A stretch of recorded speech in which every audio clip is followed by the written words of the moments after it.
Halo semuanya, perkenalkan nama saya Nimade Dewi Fatmawati dari kelas 12 IPA 1.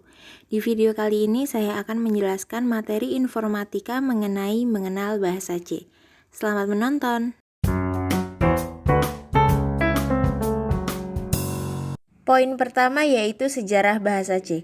Bahasa pemrograman C adalah bahasa pemrograman general purpose yang dirancang dan dikembangkan oleh Dennis McAllister antara tahun 1969 dan 1973 di lab AT&T. Bahasa C dikembangkan dari bahasa B, dirancang dan dikembangkan Dennis McAllister dan Kenneth Lane, Ken Thompson, yang merupakan versi sederhana dari bahasa BCPL, Basic Component Programming Language, dirancang dan dikembangkan oleh Martin Richard. Pada poin kedua ada kelebihan bahasa C.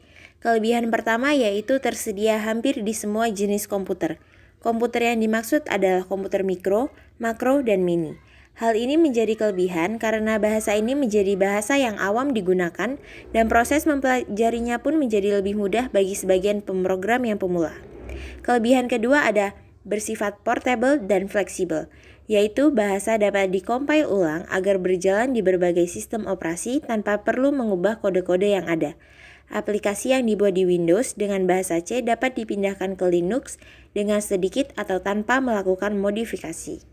Kelebihan yang ketiga yaitu menyediakan sedikit kata kunci. Bahasa C standar ASNI hanya menyediakan sebanyak 32 kata kunci, Turbo 39 kata kunci, C++ 48 kata kunci. Semakin sedikit kata kunci yang digunakan oleh suatu bahasa, maka semakin mudah bagi pemakai untuk mempelajari dan menggunakan bahasa tersebut. Kelebihan selanjutnya yaitu proses executable lebih cepat.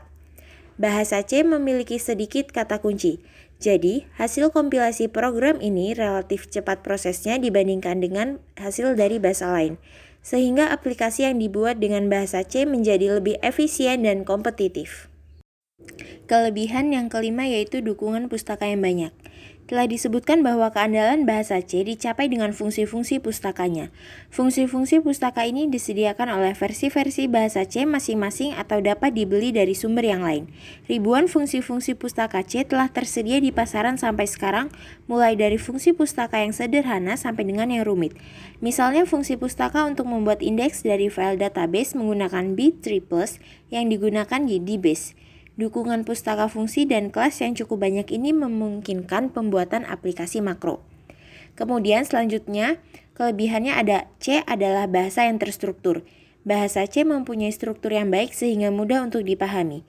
C disebut dengan bahasa yang terstruktur karena menggunakan fungsi-fungsi sebagai program-program bagiannya. Struktur bahasa C yang baik selain mudah dipelajari, juga memudahkan dalam pembuatan program, memudahkan pelacakan kesalahan program, dan akan menghasilkan dokumentasi program yang baik. Kelebihan yang terakhir yaitu termasuk bahasa tingkat menengah. Disebut tingkat menengah karena bisa masuk ke dalam bahasa tingkat tinggi maupun rendah. Poin selanjutnya ada kekurangan bahasa C. Yang pertama, banyaknya operator serta fleksibilitas penulisan program kadang-kadang membingungkan pemakai. Dan yang kedua, bagi pemula pada umumnya akan kesulitan menggunakan poin. Kemudian ada struktur dasar bahasa C. Pada layar ini terdapat gambar contoh struktur dasar bahasa C. Untuk penjelasannya silakan simak materi berikut ini. Untuk penjelasan dari gambar struktur dasar bahasa C sebelumnya, yang pertama ada tanda pagar include yang merupakan fungsi yang sudah didefinisikan pada header file. Kemudian ada header file yang merupakan file yang berisi definisi fungsi yang sudah dibuat. Tujuannya agar bisa digunakan pada program C yang lainnya. File ini berekstensi .h, contohnya stdio.h. Kemudian ada stdio.h yang merupakan file header yang berisi fungsi dasar yang dibutuhkan membuat program, seperti fungsi print. File ini sudah tersedia di komputer saat menginstal GCC. Kemudian maksud dari in atau int di depan main adalah tipe data yang akan dikembalikan. Maka di dalam fungsi main, wajib kita sertakan return 0. Artinya fungsi main akan mengembalikan nilai 0 setelah selesai dieksekusi. Cara lain kita bisa menggunakan void, contohnya yang tertera pada layar. Void artinya tidak ada atau kosong. Jika kita menggunakan void, maka kita tidak perlu menuliskan kata kunci return di akhir fungsi, karena fungsi void tidak akan mengembalikan nilai apapun. Main adalah fungsi atau metode utama yang pertama kali dieksekusi oleh compiler C. Printf adalah sebuah fungsi untuk menampilkan statement pada output program. Poin berikutnya yaitu menulis komentar di bahasa C. Ada dua cara. Yang pertama ada garis miring 2 merupakan cara penulisan komentar pada satu baris, kemudian garis miring bintang atau bintang garis miring merupakan cara penulisan komentar pada beberapa baris sekaligus. Poin berikutnya yaitu komponen program dalam bahasa C. Yang pertama ada kata kunci atau keyword.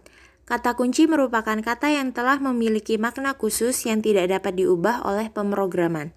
Dengan kata lain, kalian tidak dapat menggunakan sebagai suatu identifier.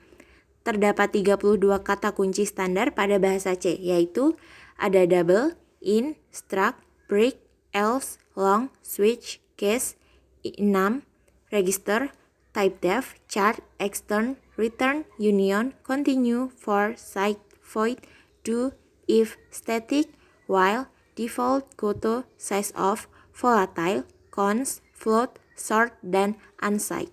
Selanjutnya, identifier yang merupakan nama unik yang dapat kalian ingat yang diberikan ke dalam entitas program C, seperti variabel dan fungsi. Identifier terdiri atas rangkaian karakter dengan aturan berikut.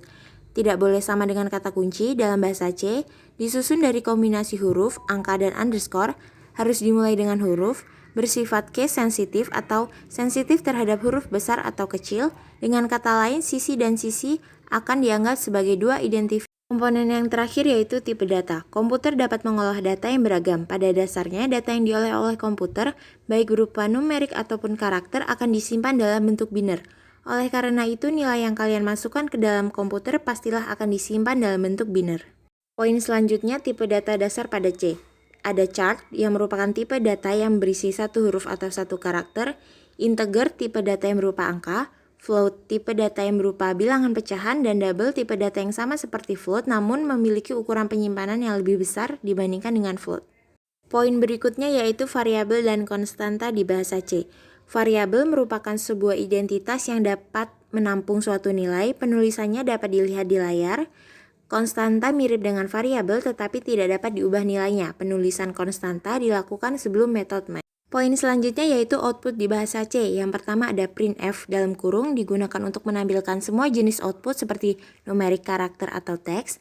Kemudian ada puts dalam kurung yang digunakan untuk menampilkan jenis data string dan secara otomatis akan diakhiri dengan perpindahan baris. Kemudian yang ketiga ada puts char yang digunakan untuk menampilkan sebuah karakter.